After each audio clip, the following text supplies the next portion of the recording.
खंडवा का दादाजी धूनीवाले का मंदिर एक बार फिर लाखों लोगों की आस्था का केंद्र बनने जा रहा है। शनिवार का दिन गुरु पूर्णिमा का पर्व है और इस दिन देश विदेश से लाखों श्रद्धालु यहाँ माथा टेकने आते हैं।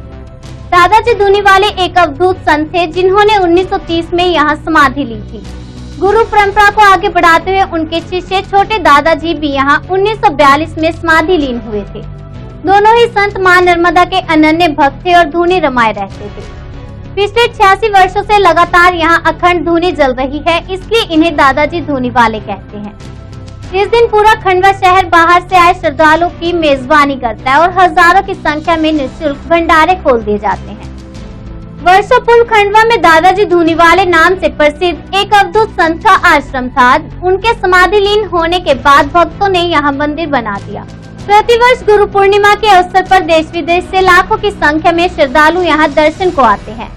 गुरु पूर्णिमा के 2 दिन पहले से ही यहाँ दर्शनार्थियों का आना शुरू हो जाता है। कई भक्तों हाथों में झंडा लिए सैकड़ों किलोमीटर की पैदल यात्रा करते हुए यहाँ पहुँचते हैं। इस यात्रा में बच्चे, बूढ़े और महिलाएं भी होते हैं। सभी की जुबान पर बस एक ही नाम होता है, भज लो दादाजी का नाम। सारी थकान और मुसीबतें यहाँ अपने गुरु पर छोड़ देते हैं। सैकड़ों मीटर की पैदल सफर करके आने वाले दादाजी के भक्तों का मानना है कि गुरु की भक्ति करने से उनका जीवन परिवर्तित हो गया। और हमारी जो पैदल यात्रा चलती है वो अखंड 30 साल से चल रही।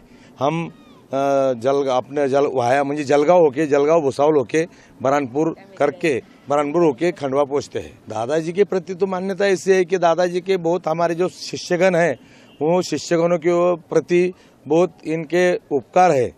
दादाजी ने जो ये लोग हमारे जो शिष्यगण हैं इनका भविष्य बनवाया है, इनको व्यसन से मुक्त किया है और इनका जो प्रपंच है वो प्रपंच चलाने में कुछ उनका आशीर्वाद है और इससे तो दादाजी नाम का प्रचार प्रसार करते हैं और भक्ति करते हैं। भक्ति करने से उनके जीवन में परिवर्तन हो जाता है। ये धूनीवाला दादाजी आश्रम है और यहाँ पर बड़े दादाजी महाराज की समाधि है। 1930 में बड़े दादाजी महाराज ने दिसंबर में यहाँ पर समाधि ली है। छोटे दादाजी महाराज ने इस आश्रम का संचालन एज ए प्राइवेट आश्रम 1942 तक किया है। छोटे दादाजी ने इलाहाबाद के कुंभ में त्रिवेणी घाट पर वहाँ पर उन्होंने समाधि ली थी, अपना पार्थिव शरीर को छोड़ा और वहाँ से उनका पार्थिव देह जो है यहाँ खंडवा स्पेशल ट्रेन से लाया गया और उनकी यहाँ समाधि हुई है। यहाँ पर ये गुरु पूर्णिमा उत्सव 1931 से इसी तरह सतत मनाया जा रहा है। यहाँ पर सुदूर भारत से लाखों लोग जो हैं यहाँ पर आते हैं। ये आश्रम 24 घंटे खुला रहता है। यहाँ दरवाजे नहीं हैं, यहाँ अखंड धूनी प्रचलित है, यहाँ व्यावसायिकता नहीं है और यहाँ पर आकर के हर आदमी अपनी इच्छा के मुताबिक अपने धूनी में हवन करता है, समाधि पर मत्था टेकता है और यहाँ से जो भी प्रसादी उसको मिलती है, उपलब्ध होती है, वो यहाँ से लेकर के जाता है। दादाजी धूनीवाले एक अवधूत संत थे और नर्मदा नदी के प्रति उनकी गहरी आस्था थी। वह अपने आसपास 24 घंटे धूनी रमाए रहते थे। भक्तों की ओर से उन्हें जो भी मिलता वह धूनी में समा कर देते। भक्तों की परेशानी का हल भी वह धूनी के जरिए कर देते थे। उनके आशीर्वाद और चमत्कारों का बखान करने वालों की भी कमी नहीं है। इस मंदिर में कोई पंडा पुजारी व्यवस्था नहीं है और न ही पूजा के नाम पर कोई आडम्बर। 24 घंटे यह मंदिर खुला रहता है। समाधि के सामने ही अखंड धूनी जलती रहती है, जिसमें सूखे नारियल के साथ वह सब कुछ निछावर किया जाता है जो मंदिर में चढ़ावे के लिए आता है। यह धूनी ही दादाजी की शक्ति मानी गई है। 1930 से लगातार यह धूनी ऐसे ही जल रही है। इस धूनी की भभूत भक्त प्रसाद के रूप में पाते हैं। यह दादाजी की नगरी है सर। यहाँ पर लोग इसी आस्था से आते हैं कि जो भी मन में कामना हो, इच्छा हो, पूरी हो जाए और बहुत श्रद्धा भावना से यहाँ पर लोग आते हैं।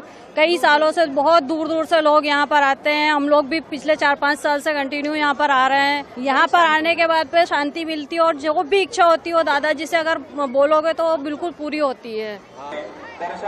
जैसे दादाजी से जो भी मांगो ना, जनरली मैंने तो जो मांगा है मेरा तो आज तक सब हुआ है। हाँ, जो भी मांगो वो पूरा होता है। यहाँ पे मतलब अजीब सी शांति मिलती है, मन को बहुत अच्छा लगता है, बहुत सुकून मिलता है।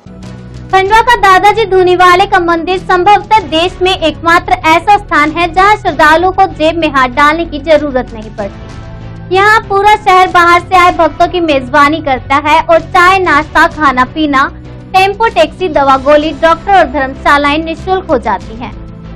यहाँ तक कि कुली भी रेलवे स्टेशन पर श्रद्धालुओं का बोझ निःशुल्क उठाते हैं।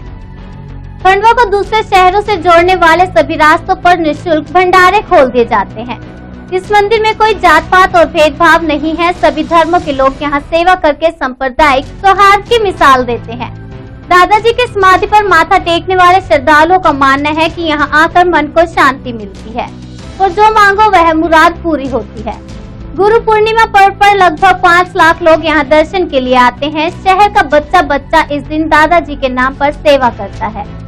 इस बार स्कूल और कॉलेज की लड़कियां भी अपने गुरु के नाम पर बेटी पढ़ाओ बेटी बचाओ और स्वच्छता का संदेश समाज में फैला रही और समाज में बेटियों के महत्व को बता रही हैं।